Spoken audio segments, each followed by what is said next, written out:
Good afternoon. I am saddened to announce that we have lost another Illinoisan to COVID-19. She was a Cook County resident in her 70s. My thoughts today are with her family and her friends. May her memory be for a blessing. As this epidemic has progressed, we've had to make some hard decisions.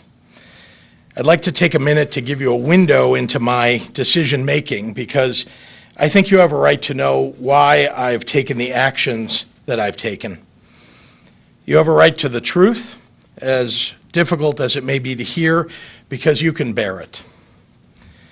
Over the last few weeks, I've reached out to and relied upon some of the best medical experts, epidemiologists, mathematicians, and modelers to help me understand what the progression of this disease will look like in Illinois. My bedrock has been to rely upon science, real, actual science around infection rates and potential mortalities. In my discussions with these experts, I've asked for honesty and hard truths. I asked that choices and consequences of those choices be laid out for me as clearly and starkly as possible. I've asked every one of these experts, what action can I take to save the most lives? Well, they've come back to me with one inescapable conclusion.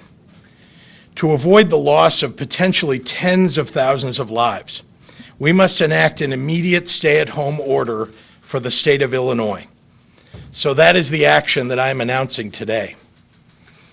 We have looked closely at the trajectory of this virus in countries like Italy and China. Left unchecked, cases in Illinois will rise rapidly. Hospital systems will be overwhelmed. Protective equipment will become scarce. And we will not have enough healthcare workers or hospital beds or ventilators for the overwhelming influx of sick patients. The only strategy available to us to limit the increase in cases and ensure our healthcare system has capacity to treat those who become ill is to mitigate the spread of coronavirus in the most robust manner possible. I don't come to this decision easily. I fully recognize that in some cases, I am choosing between saving people's lives and saving people's livelihoods. But ultimately, you can't have a livelihood if you don't have your life. Of all the obligations that weigh on me as governor, this is the greatest. If there are actions that I can take that will save lives in the midst of this pandemic, no matter how difficult, then I have an obligation to take these actions. Therefore, starting tomorrow evening, Saturday, March 21st at 5 p.m., until the end of April 7th, all our residents will be subject to a stay-at-home order. There is a great deal of misunderstanding about what a stay-at-home order means, so I want to clarify it for everybody.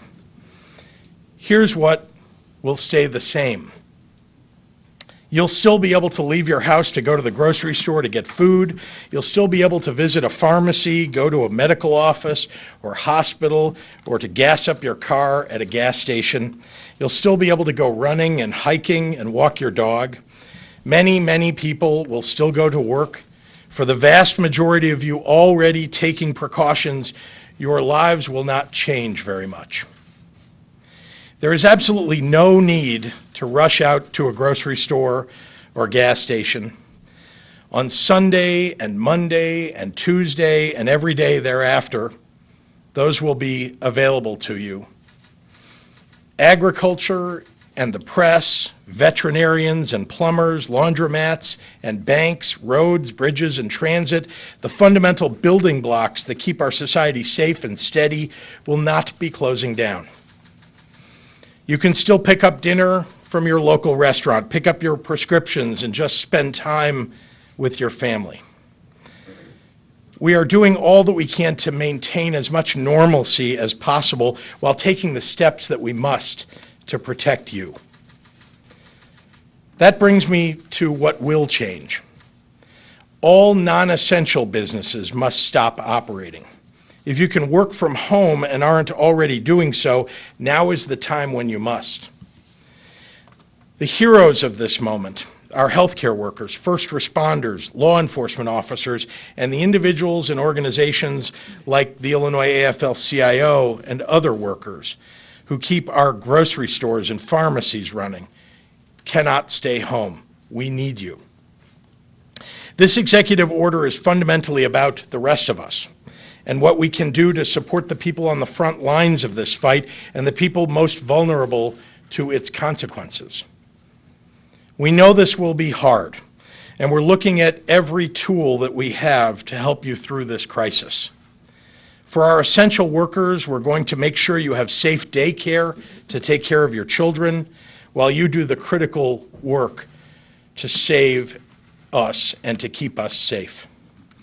For those who are asking to stay home, we're ordering municipalities, to those that we are asking to stay home, we're ordering municipalities across the state to halt all evictions. We need our local leaders to help ensure our families do not lose their homes. I'm also directing additional resources to organizations across the state to serve those experiencing homelessness. For our students, your school districts will continue to provide you with meals, and we will back them up in this. I wish I could stand up here and tell you when your schools will safely reopen, but that is not an answer that I have at this time. We're postponing our tentative reopening date statewide until April 8th, and we'll continue to update you with new information as we have it. To be honest, we don't have the resources, the capacity, or the desire to police every individual's behavior. Enforcement comes in many forms, and our first and best option is to rely on Illinoisans to be good members of their communities and good citizens, working together to keep each other safe. I've instructed law enforcement to monitor for violations and take action when necessary, but that is not an option that anyone prefers. The easy thing to say today is that soon everything will go back to the way it was. But I want to be honest with you about that too. We don't know yet all the steps we are going to have to take to get this virus under control. But here's what I do know. About 150 years ago, the city of Chicago burned to the ground. When the ashes cleared, we passed laws requiring buildings be built with fireproof material. We invented skyscrapers. Chicago went from a small Midwest town to one of the biggest cities in the United States. And just to make a point, we built the Chicago Fire Academy on the very spot where the Great Chicago Fire started burning. In the coming days and weeks, we're going to expand testing in Illinois to figure out how to detect COVID-19 more quickly and more efficiently. Our scientists and our doctors are working on treatments even now. They will screen people more effectively, isolate them more quickly, and attack this more efficiently. They're going to learn, and as they learn, they're going to innovate. They're already on a path to develop a vaccine. Our healthcare infrastructure will adapt because it must. This will not last forever. However, it's going to force us to change, but that's okay. Any event of this magnitude should force us to change. We here in Illinois have overcome obstacles before, and we'll do so again, and we will rise to this occasion.